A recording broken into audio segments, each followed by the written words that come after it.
I think it takes a village. I really do. And more than ever, this pandemic and everything, all of our work towards it last year and this year, it has taught me that. Our caregivers have come together to provide the best care that they can.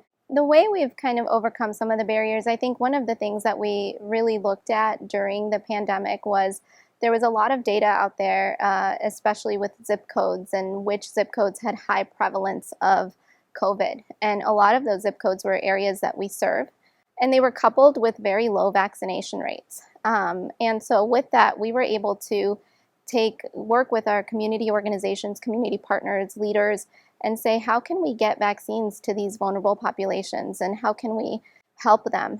So at Sinai Chicago, we set up pop-up clinics. On the weekends, we would work with various organizations and go to churches and high schools, gyms, and set up 500 doses to be given in that community.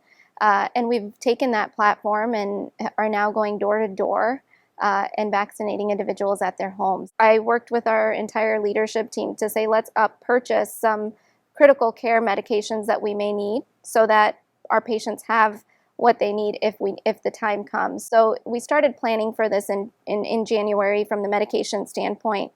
And then as the months went on, sometime in July or August, we learned that Pfizer might be coming out with a vaccine. And so I started doing my research with what that entailed, found out that we needed a deep freezer that had capacity for a negative 70 degrees Celsius storage.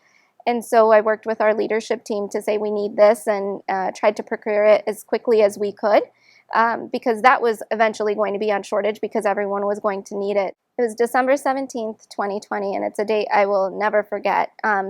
We turned our auditorium at Sinai into a mass vaccination clinic.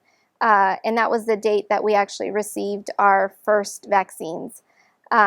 We received our vaccines at around 10 in the morning, and we were actually administering them by noon that same day. And when the caregivers came into the room to just get their vaccines, it was almost like a new sense of hope for them. Everybody was so joyous. Everybody was so happy. And it felt like the year's work, finally, there was a light at the end of the tunnel for everybody.